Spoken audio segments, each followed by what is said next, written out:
Ada satu waktu itu saya dapat data, orang minta tolong dicarikan keponakannya apa masalah cabin crew itu ada tato di tangannya. Itu ada dapat tapi tangan doang gitu. Kalau di laut itu kita lebih cepat hancur gitu. Kenapa itu dilakukan secepatnya? Karena supaya identifikasinya itu lebih mudah gitu. Dalam waktu nggak lama itu mata lah yang hilang karena dimakan binatang apa kayaknya sih kepiting yang paling suka kan.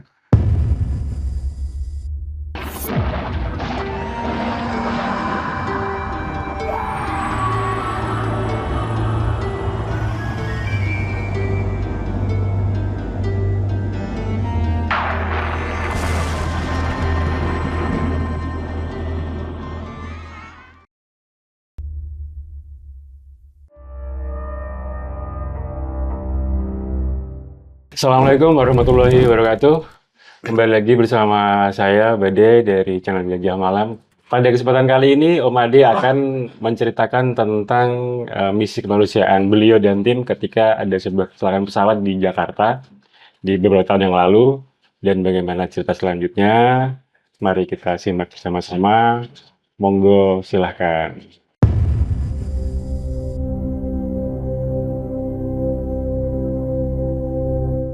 Waktu itu saya ingat saya gini aja, kita lagi kegiatan rutin gitu kan sama teman-teman. Itu aja gitu. Terus begitu kejadian tuh beberapa teman yang seprofesi di selam kerja, dia cuma nanya ngapain lu gitu. Terus langsung gue bilang kecelakaan ya di laut. Iya kan. jadi udah connect gitu kan. Nggak butuh waktu lama karena alat-alat itu kan emang udah siap semua tuh karena sehari-hari ya saya pakai alat itu ya. Jadi waktu itu cuma siapin mobil, kita berangkat, paralel berangkat juga kita ngontak teman-teman waktu itu dari teman-teman selam yang kebetulan nggak bisa ikut tapi dia bisa bantu boat, dia bisa bantu makanan gitu kan. Terus ada teman-teman juga 2-3 orang yang waktu itu kosong, akhirnya kita berangkat tuh. Itu juga kita disupport sama, kalau di Indonesia tuh ada Persatuan Olahraga Selam, POSI. Porsi ya. Salah duanya dari mereka itu mensupport kapal, boat. Karena waktu itu saya bilang kalau kita jalur resmi nih lama, gue bilang. Ya kan, udah banyak banget di situ.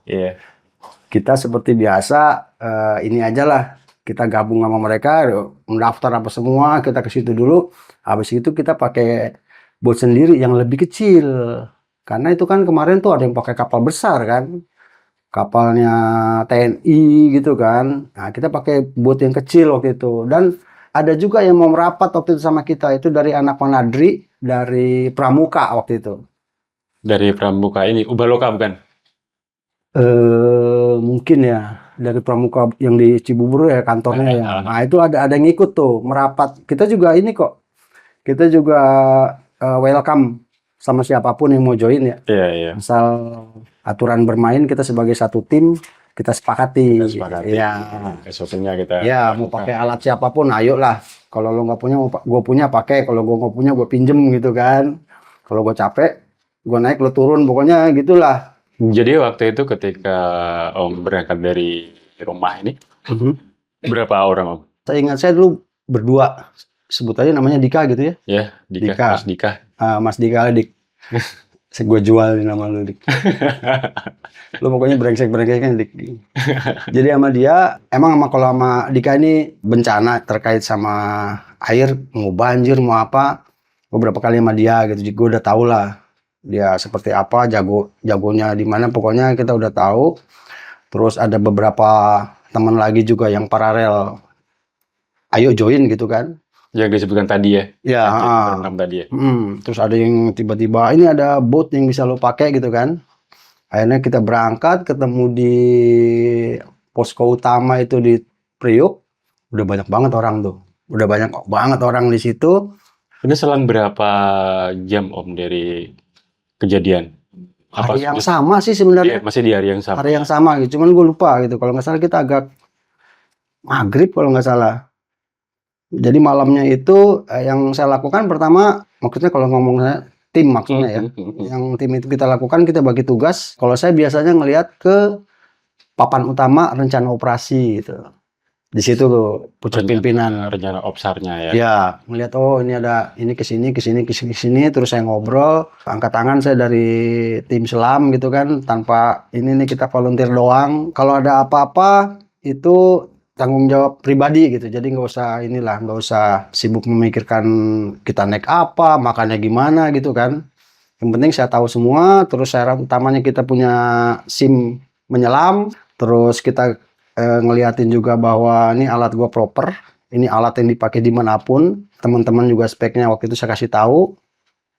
Setelah itu besok paginya kita nggak berangkat dari situ, dari apa sih namanya itu ya, Pantai Mutiara apa pokoknya yang ada ini juga lah.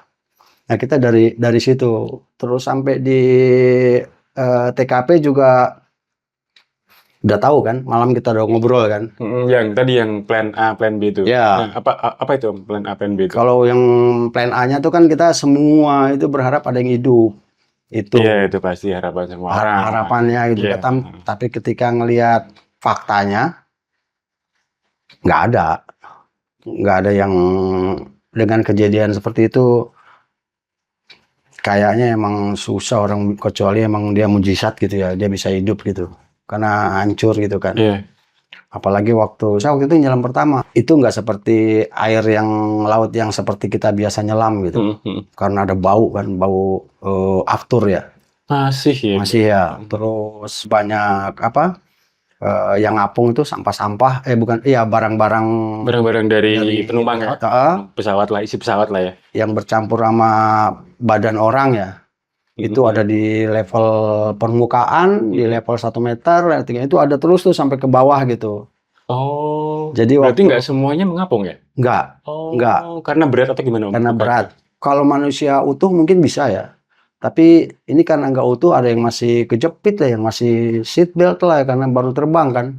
Ini posisinya, mohon maaf ini, kalau dari para korban ada yang mengapung nih, tapi ada juga yang masih di dalam pesawat. Ya, yang ngapung itu rambut lah, Iya, kita iya. begini ke muka kita rambut orang gitu kan. Nah itu juga pertama kali saya turun, terus saya naik lagi tuh. Beberapa temen juga naik lagi, dan saya nggak sanggup gitu.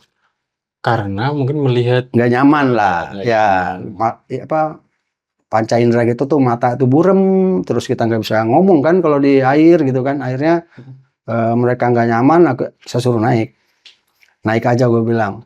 Sekarang bukan berarti kamu gagal, gue bilang. Kamu ada tugas lain tuh. Kamu jadi standby diver. Kalau ada apa-apa sama saya, kamu terjun, gue bilang. Jadi harus ada prosedur itu kan. Backup Betul. yang penyelam yang turun. 1 jam nggak ada, terjun, gue bilang. Nyari gitu kan. Bubble saya perhatiin. Jadi memang waktu saya turun, emang gak nyaman sih. Nah waktu itu saya akhirnya tuh sama Dika, karena si brengsek ini biasa kerja di air keruh kan. Jadi udahlah ya, jadi ayolah kayak orang buta ya kita ituin kan, ngikutin di dalam, memang lumpur gitu. Kedalaman berapa mau di? Nggak dalam gitu. Mungkin 15-20 kali ya. Kalau kasat mata kelihatan nggak Om, dari permukaan itu dari kapal? Enggak. Tetap nggak kelihatan ya, karena keruh tadi.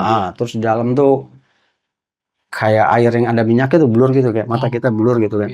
Terus lumpur kan. Jadi di bawah tuh kan ternyata lumpur dia. Jadi sama dia tuh yang ngobrak-ngabrik gitu. Ada juga temennya, cuman kan kita karena nggak ngelihat, kita nggak bisa barengan lah. Akhirnya pada jalan ini sendiri, pokoknya radius sekian gitu kan. Ada metode kan yang kita pakai gitu. Metode pencarian kan.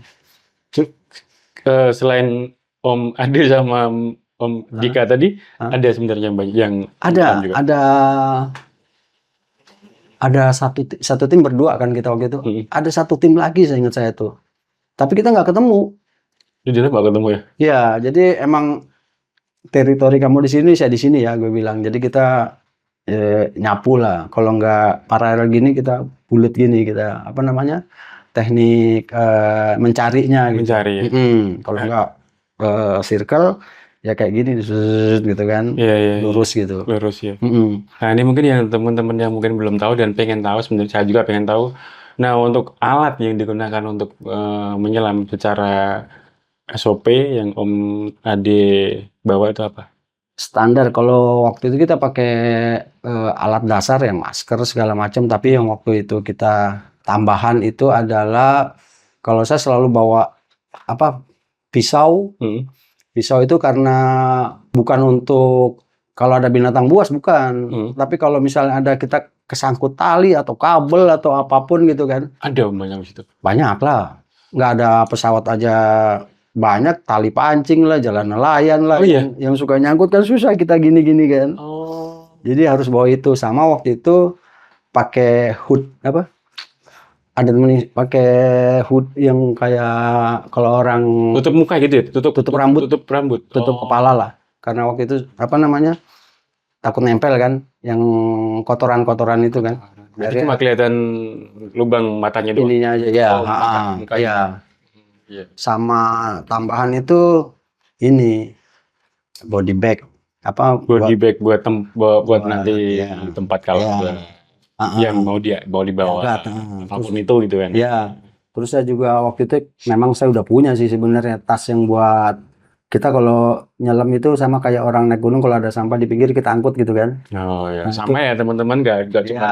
di gunung, di laut pun kalau orang-orang seperti Om Bener. Ade ini ngambil sampah di laut. Dan jadi teman-teman kalau di laut jangan dong lah membuang sampah di laut, karena juga Om Ade nanti menjadi repot nanti tambah pekerjaan beliau nanti dan gitu. Nah, itu Kalau untuk tabungnya, kalau untuk standar atau yang Om bawa itu kuat berapa jam Om? tergantung orang memang ya. Napasnya apa? Boros nggak gitu kan? Oh, beda-beda. Beda-beda. Kalau dia boros bisa setengah jam itu sebenarnya sih sebelum habis jadi ada indikatornya gitu ya. Hmm. Sama kayak mobil kalau udah bensin habis dia kan nyala tuh. Hmm. Nah di selam juga gitu. Jadi ketika ini udara ini udah sampai ada level merahnya, kita harus naik. Itu regulasinya karena itu sisa udara yang kita pakai buat naik sama kali-kali kita mesti ngapung-ngapung kan Iya. di atas. Nah itu yang pakai. Cuman kalau saya mungkin 45 menit 1 jam naik ganti lagi kita. Ganti tabung ya. Ganti tabung terus kita turun kembali. Ada juga yang pakai 2 tank, 2 Langsung tabung. Ya, langsung dua. ada juga yang kayak gitu. Jadi ada macam-macam sih kalau untuk nyelam ya, tapi kurang lebih gambarannya seperti itulah. Kalau yang lain itu custom biasanya, ada yang suka pakai baju agak tebal karena dingin, ada yang suka pakai fin yang lebar, ada yang keras, ada yang apapun itu sih itu masing-masing orang gitu ya. Iya. Jadi kurang lebih seperti itu. Waktu itu kita bawa kompresor masalah deh. Jadi tabung yang udah habis bisa kita langsung refill gitu. Saat itu juga gitu. Jadi kita bisa terus-terusan, tinggal adu kuat aja badan sama udara itu kan sama ini. Iya, kalau nggak seperti itu tuh. Iya. Pertama kali Om Ade turun nih, melihat apa Om? Yang pertama saya rasa itu nggak enak, ada minyak itu kan, aftur itu yang nggak nyaman gitu. Itu yang berasa banget. Terus seperti apa ya gambarnya tuh, seperti jadi macam-macam yang lewat di depan mata tuh, barang-barang kecil-kecil apa yang kita nggak tahu. Cuman kalau rambut oke lah, kita tahu gitu kan. Terus tapi kalau rambut maaf dibiarin atau dimasukin ke dalam diambil tinggal karena tasnya kan bentuknya jaring ya saya punya. Jadi tinggal dimasukin. Terus kayak tas-tas juga di situ ada ID bahwa ini pemiliknya ada di dalam gitu kan. Ada yang kayak gitu-gitu. Yang lainnya tuh pecahan badan pesawat yang bisa dijadikan bukti bahwa ini bagian ini ada di situ tuh. Oh ini adanya di ekor, yang ekor ada di sebelah sana. Ini bagian di tengah nih di sebelah sana. Jadi dari situ bisa kita petakan kan sebenarnya kan. Jadi itu kita kumpulin, tapi khusus buat yang ahlinya itu ada di bagian pemerintah lah. Iya. Dia yang ngoprek gitu kan. Ini di sini, ini di sini gitu. Cuman kita ngumpulin aja waktu itu. Itu juga waktu itu sebenarnya pulang itu anak-anak juga nggak ada yang puas gitu. Karena? Karena nggak ada yang hidup. Oh, iya sih. Iya. Karena aduh gagal maning kita, Iya. gagal maning. Kembali ke tadi pertama kali selain rambut Om, selain rambut apa bagian tubuh manusia yang Om angkat waktu itu? Kalau serpihan sih sebenarnya, tapi Serpihan. kalau ini agak serem tapi nggak apa-apa ya. Nggak apa-apa, Om. Nggak apa-apa. Tapi kalau Ini tujuannya adalah apa namanya nanti edukasi aja Om. ya, jadi di beberapa kejadian yang sama gitu ya, yang di dalam air, dalam waktu nggak lama itu mata lah yang hilang karena dimakan binatang apa kayaknya sih kepiting itu yang paling suka kan. Oh, Itu yang paling sering gitu. sering terjadi Ya. gitu ya. Terus ada juga pernah saya dapat malah itu udah kejadiannya lama berhenti terus kita tugas lagi tuh masih ada kayak tulang paha gitu kan. Itu juga pernah saya dapat di kapal yang tenggelam.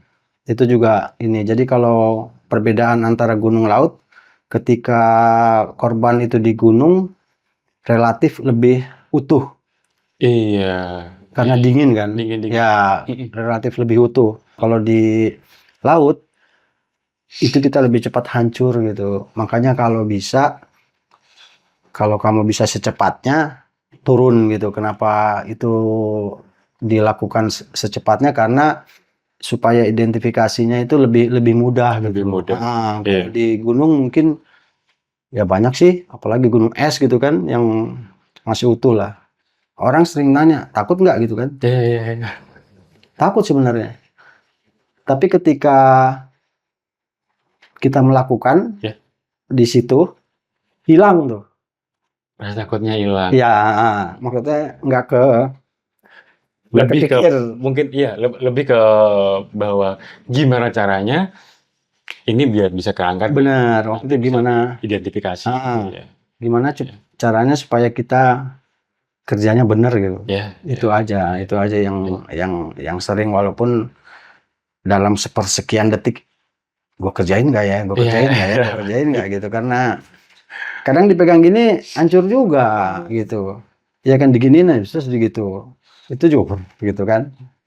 Tapi kan nggak ada orang lain di situ ya. Iya. Kita naik minta tolong ke orang belum tentu dia masih ada di situ. Belum tentu juga kita dapat lagi tempat itu gitu. Karena kan kalau di darat kita masih lihat patokan, oh itu ada pohon tinggi ya, atau di situ ada batu gede gitu. Kalau nggak kita ngeliat ke belakang ada puncak gunung lain, ada patokan gitu kan. Kalau di air nggak ada. Habis itu jarak pandang cuma segini gitu kan. Iya. Kecuali kita ikat sama tali, kita tandain ke atas gitu. Nah itu pakai tanda itu bisa. Cuman kalau barang yang cuman sekursi gini, dia bergerak terus karena ada arus kan. Iya. Itu satu. Yang kedua nyari lokasinya itu tuh yang tadi di mana ya? Oh bisa bergerak sendiri akhirnya karena arus tadi. Karena ada arus gitu. Jadi emang perlu waktu yang cepat buat mutusin ini lo kerjain apa enggak gitu. Iya kan? Iya. Itu jadi kita nggak mikir yang lain-lain lah. Nggak mikir yang lain itu. Iya. Ada juga yang beberapa kasus waktu itu yang kita nggak kerjakan gitu ya. Karena emang nggak bisa waktu itu. Nggak bisanya itu. Kenapa? Karena situasi kondisi kita emang terbatas gitu. Nggak bisa ngerjain itu. Kalau kita ngerjain itu pindah bahayanya bisa di kita gitu kan. Jadi waktu itu udahlah.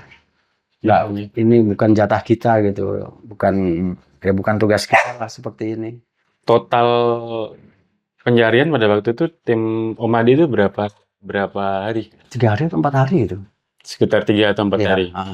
Yang operasi itu ya. Dan hasil dari tim Om Adi ini kira-kira apa aja Om yang mungkin yang masih Om Adi ingat yang mengangkat apa aja waktu itu? Serpihan kita paling banyak itu. serpihan-serpihan itu loh. Kita juga sebenarnya sih nggak tahu apakah kita ngebantu banyak apa enggak gitu kan. Waktu itu kan kita juga nggak ini, yang penting apa yang kita bisa lakukan itu yang kita kerjakan. Mudah-mudahan sih bisa berguna gitu. Pastilah Om. Sedikit banyak kalau apalagi ini butuh orang-orang yang memang expert untuk hal seperti ini apalagi di laut pastilah itu. Ya mudah-mudahan sih. Mudah-mudahan ya. Iya.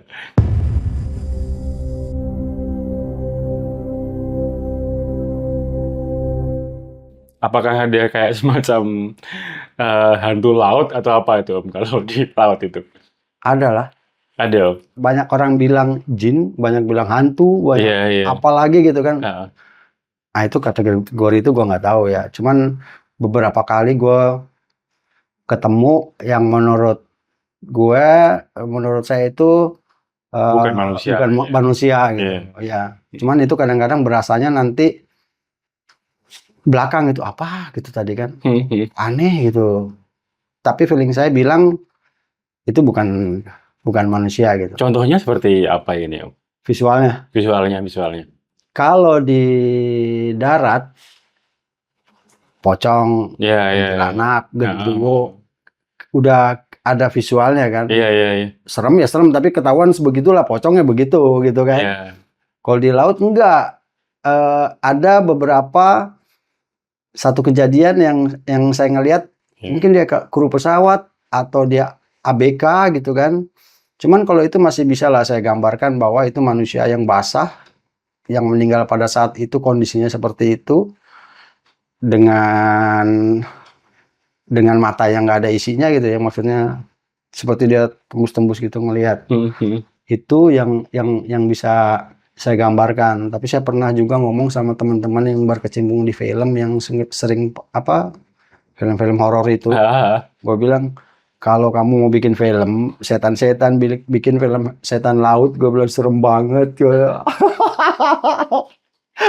Terus dia bilang yang kayak itu bukan yang kayak film apa tuh, Pirate Caribbean itu kan, ya mirip-mirip gitulah. Gue bilang pokoknya dia lembab, pokoknya dia kayak berminyak lah, yang kayak seperti itu ya. Di darat, di hutan, di gunung itu juga berapa kali gitu. Cuman, nah ini kalau dibilang dia nakutin, sebenarnya sebagian besar 90% itu nggak nakutin. Maksudnya malah saya pernah ditolong, pernah bernegosiasi gitu. Bernegosiasi. Ya, bernegosiasi gitu. Pernah dia suka sama dia nempel gitu kan. Nah, beberapa kasus seperti itu. Tapi kalau yang dia bilang nakutin supaya kita kabur, malah enggak ya? malah enggak sih, alhamdulillah ya. Walau alam saya bilang, karena itu yang saya sering bilang sama teman-teman bahwa ya mungkin lu niatnya jelek kali, ditakutin gitu. Pernah nggak Om kalau ketika di laut, ketika dalam misi rescue di laut, sosok yang mungkin ABK ataupun ini kru ini itu yang kemudian mendatangi Om Ade pada waktu misi itu gitu loh. Jadi waktu saya, yang bukan saya doang yang ngalamin ya, ada beberapa teman juga yang ketemu hal yang sama, cuman responnya aja dia yang berbeda gitu. Responnya berbeda. Ya, dia takut gitu kan. Kalau waktu itu saya sempat ngobrol bahwa dia ABK, cabin crew. Dia minta dicarikan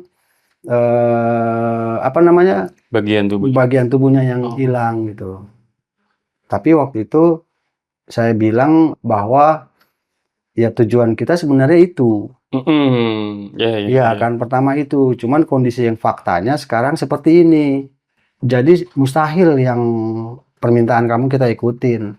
Ada satu waktu itu saya dapat data, orang minta tolong dicarikan keponakannya apa masalah cabin crew, itu ada tato di tangannya. Itu ada dapat, tapi tangan doang gitu, nggak sampai ini, dan bukan saya yang dapat. Tapi ketika barang itu didapat, saya ngeliat, ini yang dipesankan sama teman gitu kan, bahwa ini si A nih. Nah, cuman kalau yang pramugari katakanlah, dia itu pramugari itu Saya kan nggak tahu tandanya apa. Kita kan dapatnya random ya. Iya, iya, iya. Nggak dapat. Jadi waktu itu kayaknya sih dia sedih gitu. Waktu kita ngomong itu. Tapi Pada waktu itu biasanya Om sedang sedang dalam keadaan gimana atau seperti apa? Ketika dilihatkan oleh sosok seperti itu? waktu itu saya lagi Lagi jeda istirahat. istirahat gitu ya? Lagi istirahat. Heeh. Cuman kayak saya disuruh ke situ gitu. Heeh, heeh. Waktu itu akhirnya saya datengin kan ada apa gitu. Terus ternyata ada beberapa orang yang ngasih tahu kan. Dan dia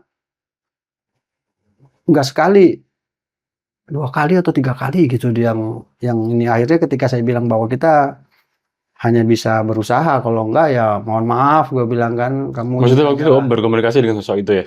Ya ngobrol lah. Ah. Dia sedih tapi akhirnya dia nggak muncul lagi. Hmm. Dia nggak muncul lagi. Nggak tahu dia senang atau tidak dengan penjelasan itu kan, atau dia minta tolong ke orang lain juga yang saya juga nggak paham gitu. Iya. Kan banyak ya Iya, iya, iya. teman-teman di situ yang ini. Heeh.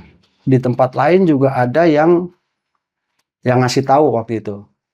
Maksud dia bilang ini jalur saya. Jalur dia jalan mondar-mandir, rupanya dia punya jalur sendiri gitu. Ini tempatnya gua nggak tahu lah. Yang pasti waktu itu saya disuruh geser. Oh gitu. Geser itu saya geser emang. Oke, koordinat kita pindahin.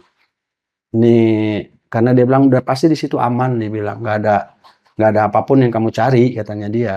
Oh. Jadi waktu itu kita geser. Nah itu juga ada yang kayak gitu. Nah itu kan bukan nakutin ya? Iya, malah lebih ke memberikan apa ya, petunjuk ya. Iya Dan benar. dan apa intinya biar di situ bahaya tuh, jangan di situ gitu kan ya. Iya, jadi emang ternyata emang ada ya Mas di karena emang Ada. energi gitu Ya. dimanapun ada, apalagi itu energi yang ketika ini memang musibah ya. Jadi Benar. banyak energi-energi yang mungkin masih ya tertinggal atau gimana mungkin Ya, masih ada benar. ya. Oke Om. Jadi Antara lebih ke sedih sih sebenarnya. iya, iya, iya. Ini ya kalau kasus gitu tuh ya. Lebih ke sedih, tapi ya bisa apa ya? Akhirnya Om Adi itu memutuskan untuk selesai ataupun ini sudah nih, itu dari keputusan Om Adi atau memang dari aparat pihak berwenang bahwa ini sudah selesai untuk misi penyelamatannya pada waktu itu, yang di itu? Biasanya di awal Mhm. sebelum kita melakukan itu, saya udah ngobrol sama tim teman-teman gitu bahwa kita hanya bisa sekian hari, ya kan? Target plan A, plan B sekian gitu, apa aja gitu.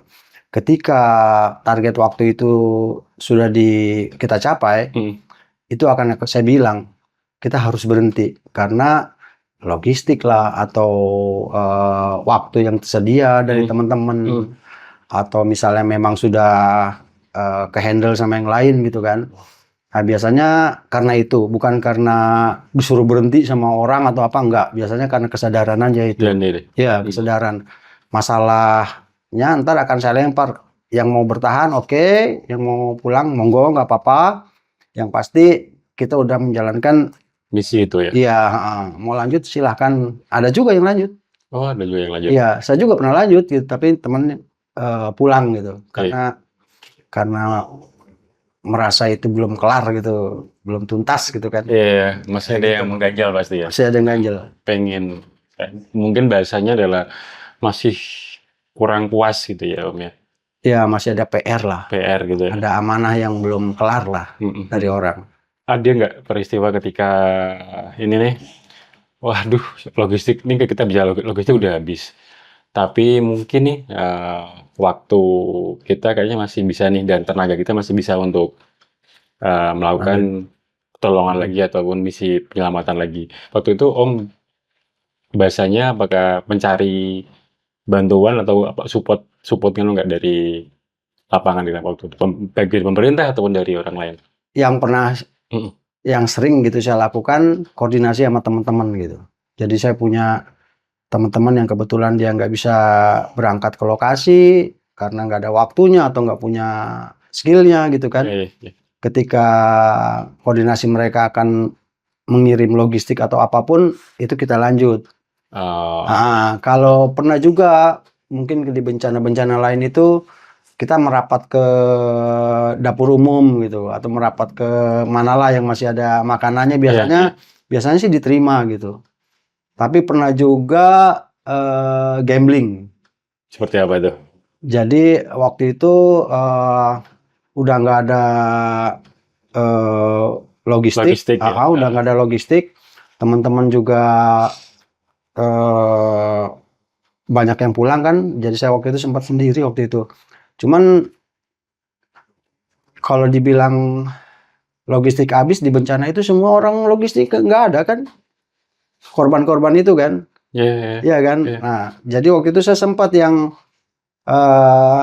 saya tinggal, terus teman-teman yang pulang saya kasih tahu, ntar tolong cariin ini nih, gue perlu ini segala macam kan, ntar cariin ya, gue stay di sini karena ini belum kelar gitu, masih ada beberapa tugas kan.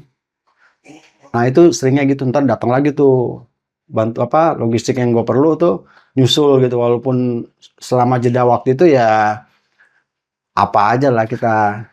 Iya. Oke. Akhirnya pada total berapa hari pada waktu itu?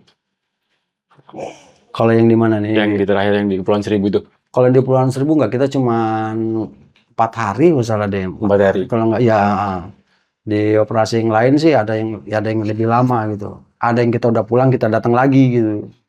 Jadi pulang dulu semuanya, ngumpurin lagi peluru, ayo kita datang lagi gitu. Ada juga. Walaupun sebenarnya di lokasi sudah tidak ada apa-apa. Dalam artian tim juga sudah kosong semua ya.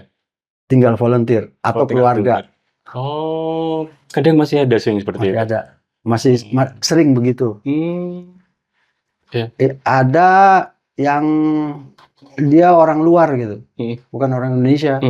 Jadi datang gitu sama ada keluarganya yang lain, datang minta tolong karena nggak ketemu mungkin ya, atau dalam kondisi apapun, minta tolong dicariin lagi, apa bener gitu, udah nggak ada gitu kan. Nah itu ada juga kejadian kayak gitu. Sama asuransi waktu itu juga ada juga, nggak tahu untuk apa, tapi dia perlu bukti lagi. Saya nggak tahu bahasanya gimana. Jadi pokoknya dia perlu bukti buat bayar asuransi gitu. Jadi mengambil foto kejadian atau video. Itu ada juga yang kayak gitu. Itu di darat sama di laut tuh. Yang kejadian kayak gitu ya. Jadi ada yang seperti itulah. Itu juga kebetulan saya bisa. Kalau enggak juga saya bilangnya, waduh nggak bisa gitu kan. Kebetulan waktu itu bisa. Jadi saya main lagi ke situ gitu. Nah, ini kan masih ada kayak keluarga ataupun mungkin yang kembali lagi untuk mengambil sesuatu yang mungkin diperlukan untuk mereka. Nah, kalau mungkin sudah selang sebulan atau 2 bulan, pernah nggak Om kepikiran bahwa aduh kok saya pengen lagi, berarti ini lebih ke mandiri atau main-main ya, ke tempat yang sama, lokasi yang sama, TKP yang sama, untuk Om pengen mencari tahu lagi sebenarnya masih ada nggak sih sisa itu, atau yang di situ ada apa gitu, masih ada nggak seperti itu? Ya cuman lebih nggak direncanain yang kayak gitu tuh ya. Kebetulan aja saya main lagi ke situ, terus ya nyari informasi, biasanya sih ke teman-teman lokal dulu ya. Setelah semua berhenti, seperti apa sih gitu. Beberapa termasuk yang tsunami. Yang tsunami juga di akhirnya waktu itu kan saya sempat turun ya. Jadi ketika selesai tsunami berapa tahun kemudian, ternyata di situ ekosistemnya berubah gitu. Nah, itu yang saya pernah alami gitu ya. Yang tadinya seperti ini saya ngelihat, terus saya ke situ lagi, emang berubah gitu ternyata. Lebih ke ya pengen tahu informasi setelah beberapa bulan atau tahun pasca kejadian. Betul. Seperti itu ya. Kan ini tim Om Adi ini pasti ada dong hasil yang didapatkan dari kegiatan itu. Kemudian langsung dilaporkan atau biasanya dikumpulin dulu di posko gitu? Dikumpulin dulu. Ya. Jadi biasanya kita kita diskusi dulu, kita dokumentasiin semua. Ini siapa yang dapat, di mana kamu dapatnya.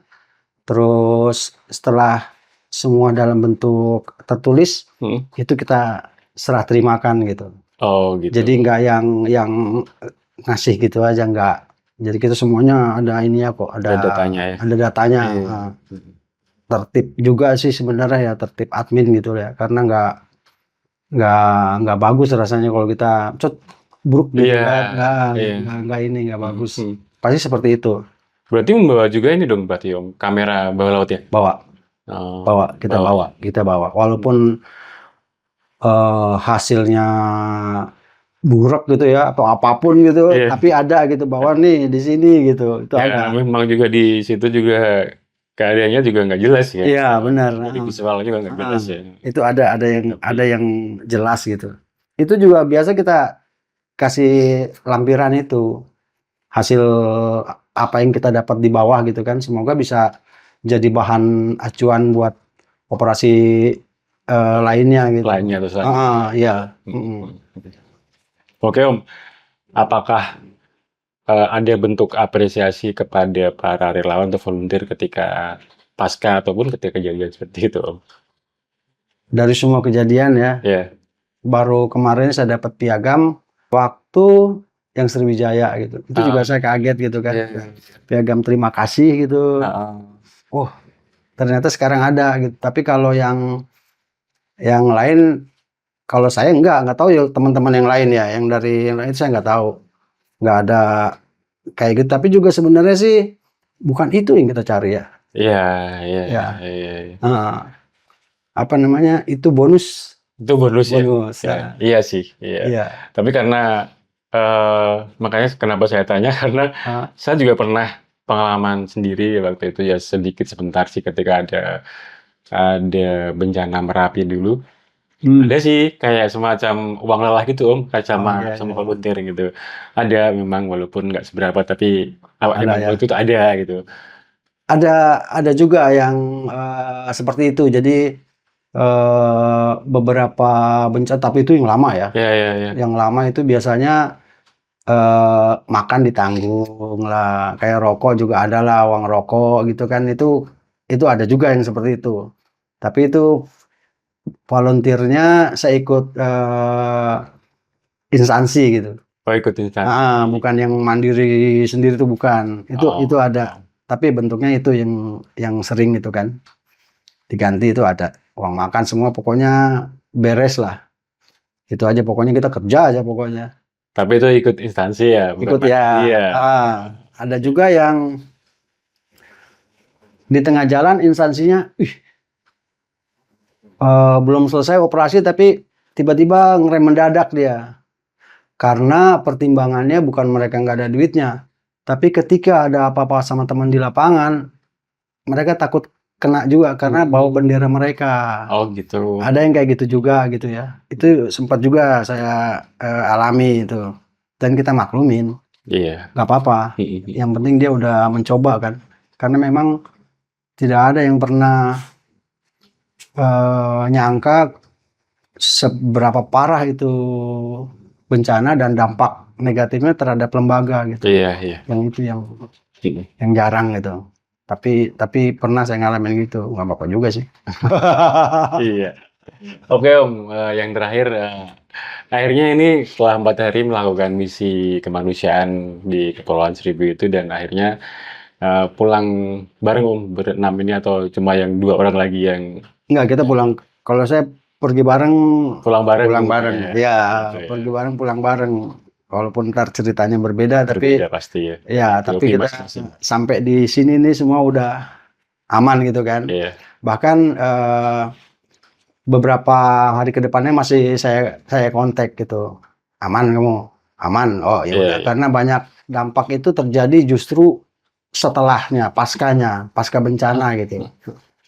Ada kejadian beberapa teman yang apa ya? Yang ada yang sampai dirawat psikiater. Ada yang sampai ada yang sampai vegetarian. Oh. Ya, karena dia ngelihat ini terus ya. Nah, ada yang sampai kayak gitu. Banyak macam gitu. Jadi itu yang itu yang saya khawatirkan gitu. Itu yang saya khawatirkan.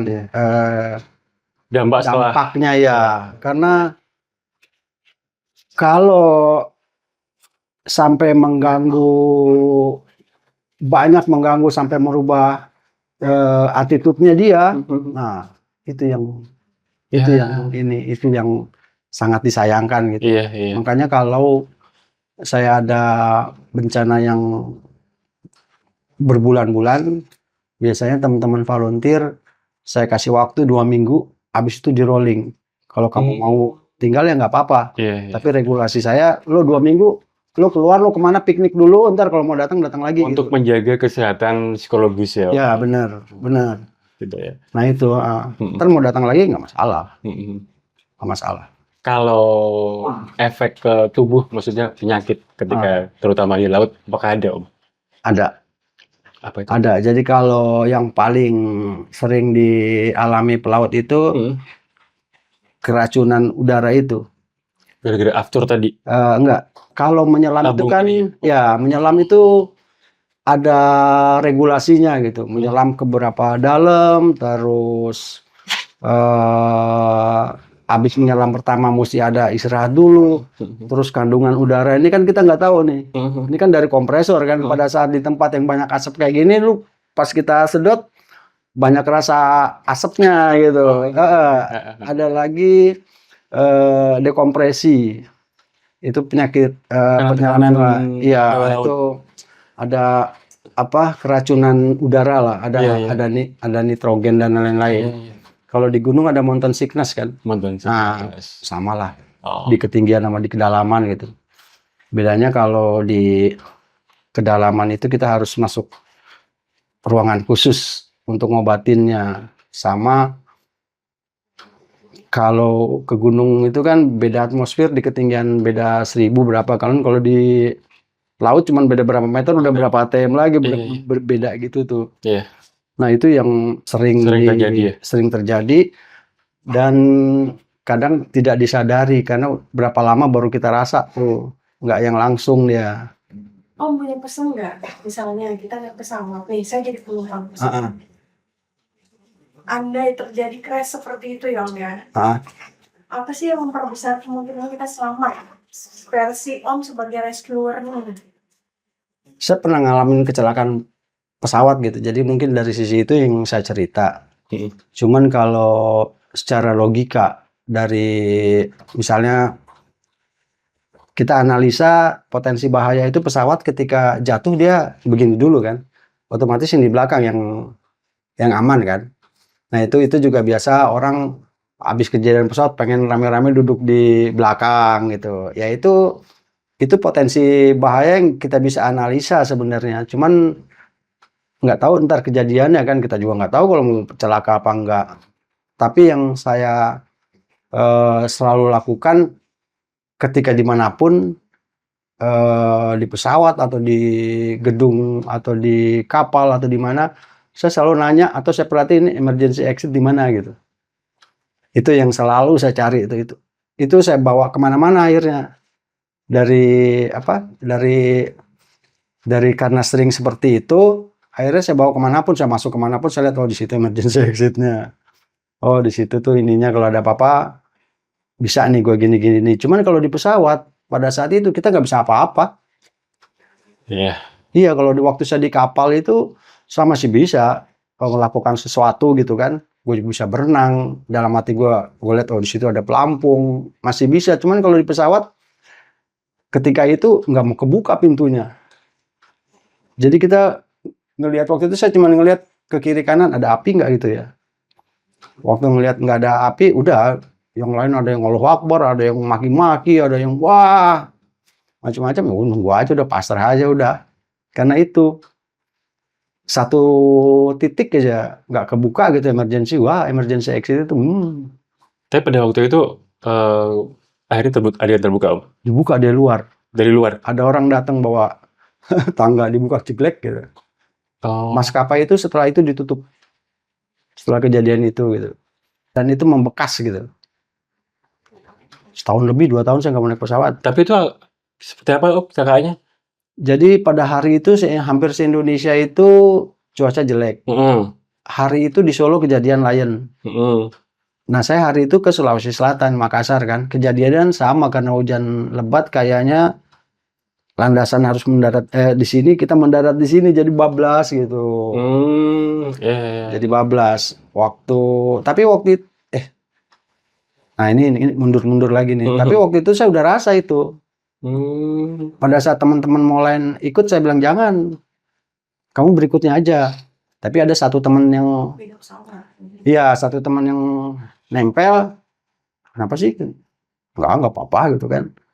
Terus akhirnya dia ikut. Ya udah ngikut kalau banyak berdoa loh. Berarti pesawatnya justru ke luar landasan? Iya, bablas terus ke sawah-sawah gitu kan, karena hujan gede gitu. Jadi kalau ditanya